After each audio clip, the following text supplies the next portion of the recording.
I'm here with Mikhil Raja, recent graduate of the Business Accelerator. Mikhil, tell us about you. Where are you from? What did you used to do and what do you do? So I'm from India originally. I came to the UK when I was 9. I got a tennis scholarship here. My brother's actually a professional tennis player, so we both came here on scholarships.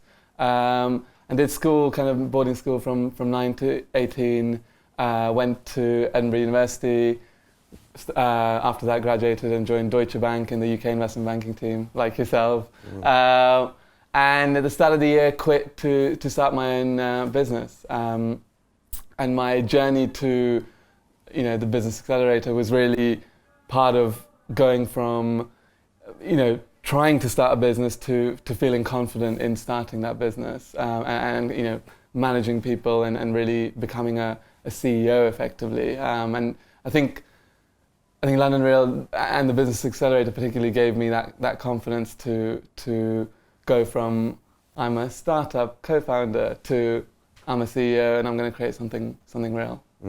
People assume that just because you work in banking or on Wall Street that you have the confidence to go ahead and then lead a company. And they're very different types of confidence. One, you have a big team behind you and a brand. Right. And the other one, it's all you. Right. And they're very different skills. What would make you leave investment banking? It was two things, I think, and it was the same two things why I joined the Business Accelerator, actually. One was, learning. I just wanted to kind of learn more as much as I could, and I've always been I just want to learn as much as I can, and my learning curve in banking had kind of flattened. And the second, potentially more importantly, is I wanted to change the world around me. I was kind of a passenger in what was going on. So, things would happen around me and things would happen in my team and things would happen in life, and I would watch and be there and contribute when I was asked. And I wanted to change my direction to being active, not just from a work sense, but also all around me. I wanted to, and that's why for me, the business I started is within recruitment, within the non-LinkedIn or blue collar space, and that just has changed my life because we get people who really can't get jobs or find it difficult to get employment, and we get them jobs. We get thank yous and we get kind of real praise for that, and that is more impactful than all of the money I was making before. And I feel like I'm actually changing things around me now. Why London Real? I think was the first, I think I saw you and how you had really transformed this into, from a broadcasting, and sometimes you still refer to yourself as a broadcaster, and I have to admit, I find that odd. You're not, I think of you much more, there's not a broadcaster, you're a CEO. I think there's much more to that than broadcasting, and I think, so that was my, just seeing the way you kind of transformed this business from broadcasting to a global business, almost single-handedly, and I think that was hugely impactful. And then all of what you do on a day-to-day basis, how you spend your time, how you really make this a media company. And one thing that you said quite early on, which is every business is a media business, was kind of so true. That's I don't care whether you're kind of building houses, bricks and mortar around the corner, but every business now is a media business because the only way to attract people is through social media and through webinars and through networking and all that sort of stuff that we learned in the Business Accelerator. And why take the chance and join our Business Accelerator? You had to invest money, you had to invest time. What made you actually go ahead with it? A lot of it was about kind of where do I invest my time? We had a team of, when I joined, we had a team of 10 people, and we still, so we had a team. We'd done all right. We had, when I joined, we had 700 restaurants and bars in London that use our app. We now have over 1,000. So it was not in bad shape but I still struggled with where should I be investing my time to maximize returns? And I didn't quite know the answer to that. So I was testing various things and obviously learning on the job and doing my best, just trying everything. But I didn't quite have the IP of what I spend my time on to really maximize my gain. And then once you start, I mean, you give us the IP, but then, you just got this whole community of people that are just beating you. You say, oh, you should do a webinar, and they do 6 webinars. And you say, you should do, do refollow on Twitter, and then they give you kind of 10 other sites that actually, can do that or help you on that to maximize it. And it's just, suddenly you've got this everyone's kind of beating each other, sharing IP, and really kind of driving each other. So it was, I think I would say an obvious choice now looking back, but I guess, potentially a risk when I started. You had 10 employees, you already had 700 restaurants signed up. A lot of guys in your say would have said, what am I going to learn from these guys at London Real? I already know how to do marketing. I obviously know how to lead people. So why would you join? I think just to do it better. I could see that you were doing it better than me. Very, very, very simply. And I was getting a chance to learn from you. And that was as simple as that. And it was an investment in myself to be a better leader. And I knew that, that money would be well spent because I would invest in myself, and the skills I learned would be with me for the rest of my life. Mm. Talk to me about those first 2 or 3 weeks on the course. What was the experience like? They're brutal, because the thing is, as soon as you start the course, you have to get I'm introverted by nature, so I'm not comfortable kind of shouting or screaming about things I've done or things I want to do. But you have to get vulnerable very quickly. The first 2 or 3 weeks, you have to kind of talk about your things you wouldn't talk to your friends about, things you might not even talk to your family about. And it's so empowering once you start doing that. And I remember the vlogs. The vlogs was the biggest, for me, doing a vlog. I mean, I've never been on video, so I always kind of thought, okay, someone else can do that. Someone maybe more attractive or more willing to be kind of out in the open. But as soon as you start doing that, it's completely, you get out of your comfort zone. And once you're out of your comfort zone, you kind of like it out there. You're kind of like, oh wow, that's you stop taking yourself so seriously. And I think once you stop taking yourself so seriously, you start to be creative. I think once you start to be creative, you can then go into reach people that you wouldn't have been able to reach before, and kind of you connect. Actually, that's where you connect. You connect with other people, whether that's your clients or other people around you. And I think and that really was the first 2 or 3 weeks was all about becoming vulnerable and just taking myself not that seriously. Just being open. Okay, I'm going to look potentially silly on a vlog, but who cares? Let me try it. And that was fun, actually. You mentioned the community earlier, as far as giving you lots of ideas. Some people beating you. What were your initial reactions when you saw all these different people from all around the world, different ages, different groups, posting videos? Like, what did you think you were getting into? My initial reaction was, what do we have in common? Right? That's my initial reaction. There's nothing we have in common. There's some guy, some girl in Amsterdam. There's some guy in the US, building cages, and it's like, really? What do I have in common with that guy? And then suddenly, particularly as you start seeing their whys, I think as you start seeing why they do what they do, their hero's journey, you start to understand them in a much deeper level. Okay, I can see that guy, I get him, and that then you kind of all bind together. And then there's people face issues, and you're kind of like, oh, don't worry about that. I faced that before. It's okay. Like I remember one of the other people within Accelerator was getting kind of abuse on Twitter for some of the stuff he'd posted. It's like, that take that on the chin. That's a compliment. People are abusing you. Go harder and stay good. And I think that really kind of it's invaluable. Even now, I think actually, I think the next year, and the years after that will be on the Business Accelerator. That Facebook group will be active for as long as we build businesses, and I think that's pretty special. Yeah. Biggest challenge for you on the whole course of 8 weeks? Biggest challenge. I think managing my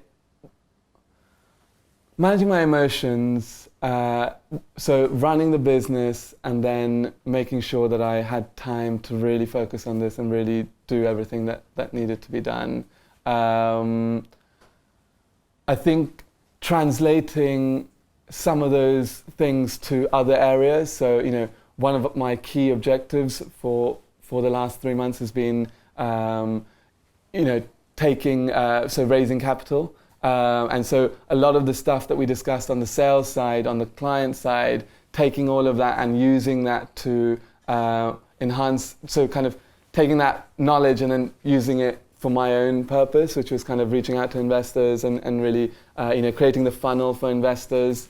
And that actually that was the biggest challenge, because I was kind of like, how do I spend time doing everything? But actually finding a way to do everything as best as I could. And there were still things I wish I could have done more, being open. But doing everything to the best of my ability, and then taking all of those learnings and using it for our purpose of the business and raising capital really helped. And I think that was transformational. And Alex, actually, the coaches that I had, everyone had a coach, was really impactful in that, taking the learnings and transferring them to what I individually needed. And I think we should have some positive news in the next month on that capital raising front. So I'm very hopeful that journey is going to come to an end soon.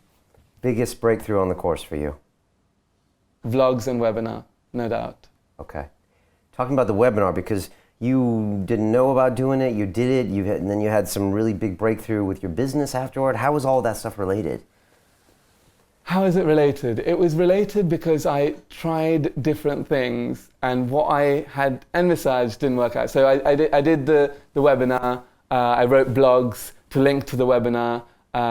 No one actually showed up on the webinar, but because during that period, because I was just so kind of creative in my element, I was also reaching out to past clients, reaching out to people that had said no before in different ways, just kind of seeing what sound bites I could give them. And this relationship was with a restaurant chain in London.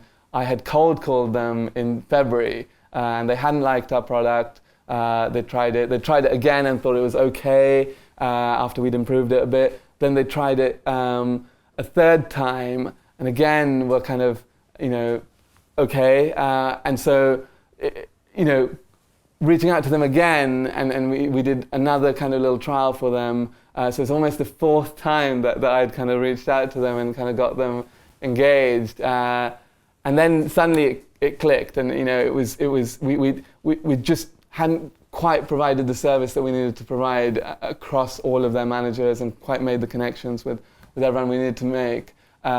And then suddenly we landed a £40,000 contract, which is surreal. But it was not part of it wasn't part of an intended strategy. But because I was in that zone, it kind of it fell together. And I definitely attribute the Business Accelerator to that, because otherwise I wouldn't have been in that space. I'd been bogged down. Okay, they don't want us. Okay, we'll try again. We'll do something else. But it gave me the kind of emotional strength and also creative strength to say, okay, no, let me just try again. Let me do it again. That's awesome. So you were just thinking different and feeling different, and probably you were okay hearing no, because having no one show up to your webinar is just a horrible feeling. So then you're like, once you get over that, then you can pretty much just do anything, right? Exactly. So then you're just shooting and trying these things. So exactly. It's great advice for anyone watching. A lot of people just assume dead clients are dead accounts, and they're not. They're not. They change, and people change as well. So. Yeah. What do you think you'll be using from this course years from now? What do you think you've learned that you'll continue to apply? I think what it gave me a great understanding of it was the whole circle. So that funnel process, what's important, how do I get clients, what do I look at, in terms of monitoring clients, how do I keep engaging them? I think just that whole piece, and always remembering why and why we're special. So one of the things you talked about was it doesn't matter how many life coaches there are, how many people there are trying to do your thing, you will always do it differently because you come from a certain place. And I think that's, again, super powerful because our space is quite competitive, recruitment is competitive, but I feel like if I can continue to focus on my vision and where we are and how creative we can be as a group and inside of me, then we can produce something amazing, and that's all I'm now focused on. I'm not worried about what a competitor does or what anyone else does. I'm just focused on me, and if we can execute on that, then I think we will. So I think it's a lot of kind of high level things which really came from the basics, from the nuts and bolts. Came a kind of high level understanding of, okay, this is what I should be focusing on. This is my strategy, and really having the self-confidence to execute those two things. If you bumped into yourself on the street and you're talking to the Mikhil that didn't take the course versus you now, how is that other guy different?